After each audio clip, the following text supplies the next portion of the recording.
జిల్లా కేంద్రంలోని జీవదాన్ స్కూల్లో యూకేజీ చదువుతున్న విద్యార్థినిపై పీఈటీ టీచర్ నాగరాజు అసభ్యకరంగా ప్రవర్తించిన తీరుకు నిరసనగా పాఠశాల వద్ద విద్యార్థి సంఘాలు ఆందోళన చేపట్టాయి. పాఠశాల ముందు బైఠాయించి పాఠశాలను మూసివేయాలని విద్యార్థి సంఘాలు ధర్నా చేపట్టారు.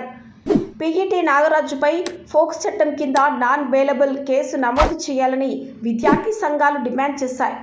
పాఠశాలకు శాశ్వత అనుమతి రద్దు చేయాలని విద్యార్థి సంఘాల నేతలు పట్టుబట్టారు.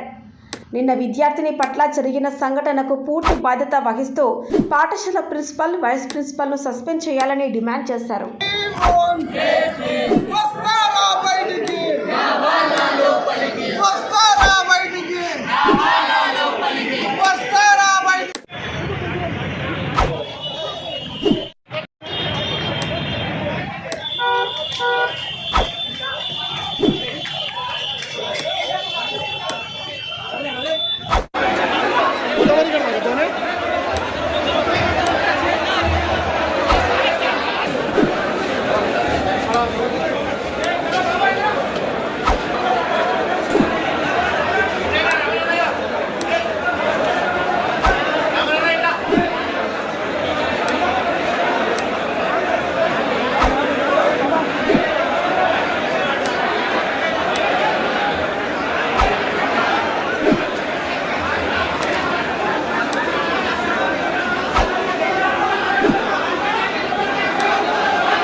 కామారెడ్డి జిల్లా కేంద్రంలో జీవదాన్ పాఠశాలలో 6 ఏళ్ల చిన్నాయిపై అఘాయిత్యానికి పాల్పడ్డ పీఈటీ టీచర్ నాగరాజుపై చర్యలు తీసుకోవాలని చెప్పేసి విద్యార్థి సంఘాల ఆధ్వర్యంలో ఈరోజు పాఠశాల ముందు ధర్నా చేయడం జరుగుతూ ఉంది.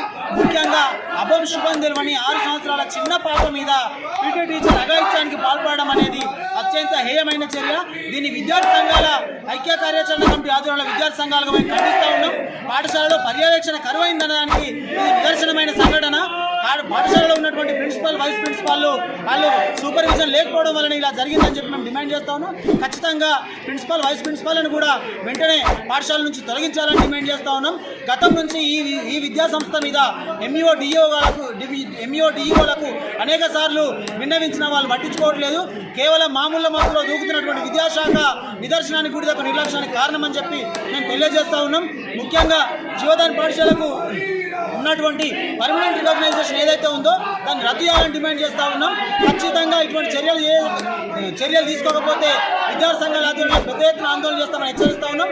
బాధిత కుటుంబానికి న్యాయం జరిగేంత వరకు విద్యార్థి సంఘాలు ఉద్యమాలు చేస్తాయని చెప్పి ఈ సందర్భంగా హెచ్చరిస్తూ ఉన్నాం. కేంద్ర రాష్ట్ర ప్రభుత్వాలు కూడా ఇటువంటి అఘాయిత్యాల మీద ప్రత్యేక దృష్టి పెట్టి ఖచ్చితంగా ఇటువంటి భవిష్యత్తులో ఇటువంటి సంఘటనలు జరగకుండా చర్యలు తీసుకోవాలని కోరుతా ఉన్నాం.